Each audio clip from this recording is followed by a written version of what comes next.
Hello मेरे प्यारे student, आज के इस नए वीडियो में आपका स्वागत है। आज मैं आप लोगों को बताने वाला हूं हिंदी का सबसे मोस्ट इम्पॉर्टेंट निबंध। वह है पर्यावरण प्रदूषण पर निबंध, जो हर साल बोर्ड एग्जाम में पूछे जाते हैं। इतने आसान तरीके से निबंध बताने वाला हूं, एक बार पढ़ने पर ही आपके सीधे दिमाग में बैठ जाएगा। इसे आपको रटने की आवश्यकता नहीं पड़ेगी। आप 24 फरवरी को हिंदी के पेपर में लिख कर आएंगे, आपको पूरे अंक मिलेंगे। तो सबसे पहले पेपर में जिस भी क्वेश्चन में पूछा रहेगा, आप इस तरह से काली पेन से लिखेंगे। प्रश्नोत्तर संख्या 29 नंबर, यानी कि यह 29 नंबर क्वेश्चन में पूछता है। उसके बाद जिस भी टॉपिक पर आप निबंध लिखेंगे यहाँ पर लिख देंगे। मान लीजिए मैं आप लोगों को पर्यावरण प्रदूषण पर निबंध बता रहा हूँ, तो यहाँ पर आप पर्यावरण प्रदूषण का आप हेडिंग डालेंगे। आप किसी भी टॉपिक पर निबंध लिखेंगे तो आप सबसे पहला जो हेडिंग डालेंगे वह रूपरेखा का होता है। इसमें आप सबसे पहला नंबर डालेंगे प्रस्तावना का, और सबसे लास्ट उपसंहार का होता है।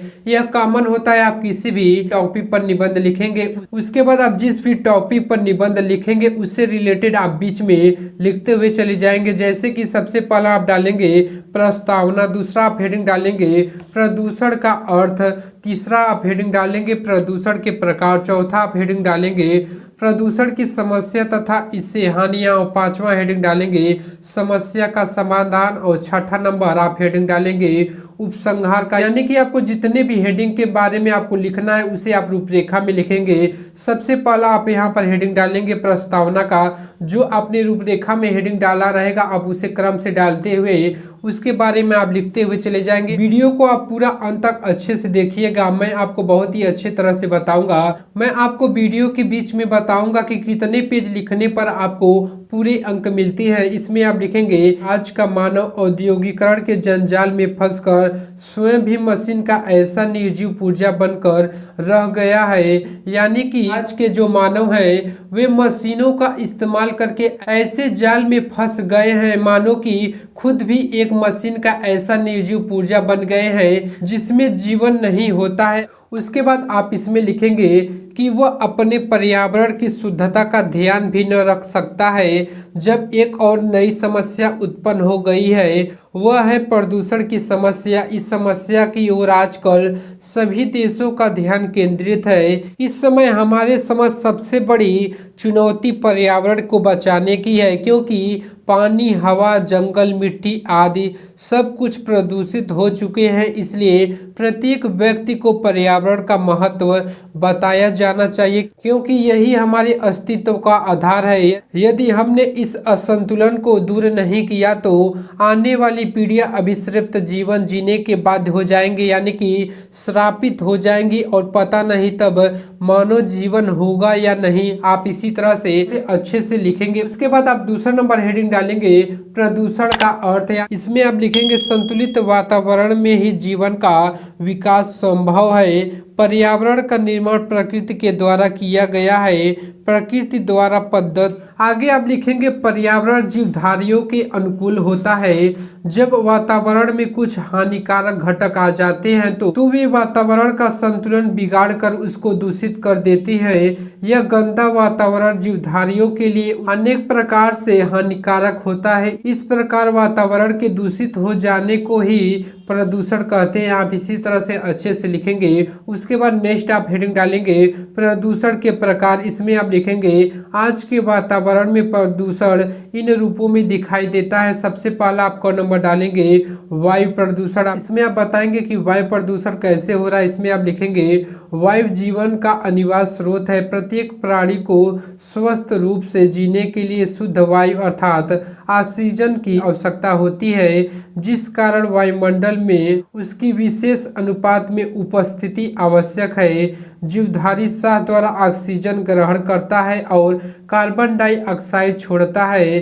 पेड़ पौधे कार्बन डाइऑक्साइड ग्रहण करके हमें ऑक्सीजन प्रदान करते हैं। उसके बाद यहाँ पर आप ख नंबर हेडिंग डालेंगे जल प्रदूषण। इसमें आप लिखेंगे जल को ही जीवन कहा जाता है, और यह भी माना जाता है कि जल में ही सभी देवता निवास करते हैं। इसके बिना जीव जंतु और पेड़ पौधे का भी अस्तित्व नहीं है। इसी तरह से आप लिखेंगे उसके बाद आप गौ नंबर हेडिंग डालेंगे ध्वनि प्रदूषण। इसमें आप लिखेंगे ध्वनि प्रदूषण भी आज की नई समस्या है, इसे वैज्ञानिक प्रगति ने पैदा किया है। मोटर कार, ट्रैक्टर, जेट विमान, कारखानों के मशीनों तथा लाउडस्पीकर ध्वनि के संतुलन को बिगाड़कर ध्वनि प्रदूषण उत्पन्न करते हैं। उसके बाद आप घ नंबर हेडिंग डालेंगे रेडियो धर्मी प्रदूषण। इसमें आप लिखेंगे आज के युग में वैज्ञानिक परीक्षणों का जोर है, परमाणु परीक्षण निरंतर होते रहते हैं। इसके विस्फोट से रेडियो धर्मी पदार्थ संपूर्ण वायुमंडल में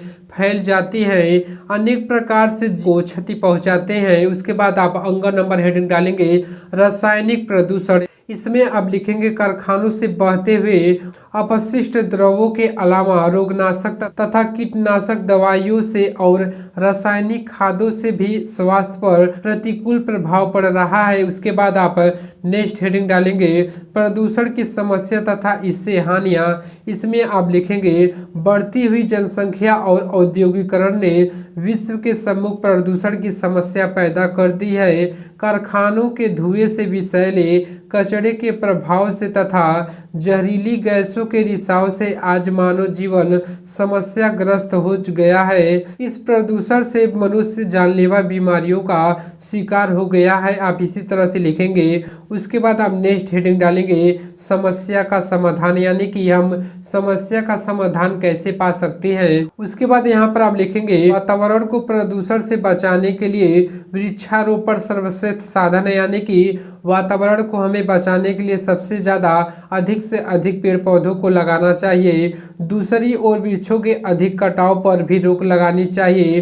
कारखानों और मशीनों लगाने की अनुमति नहीं लोगों को दी जानी चाहिए, जो औद्योगिक कचरे और मशीन के धुएं को बहाकर निकालने की समुचित व्यवस्था न कर सके। उसके बाद यहाँ पर आप नेक्स्ट हेडिंग डालेंगे उपसंहार का। इसमें आप लिखेंगे प्रसन्नता की बात है कि भारत सरकार प्रदूषण की समस्या के प्रति जागरूक है। उसने 1974 ईस्वी में जल प्रदूषण निवारण अधिनियम लागू किया था।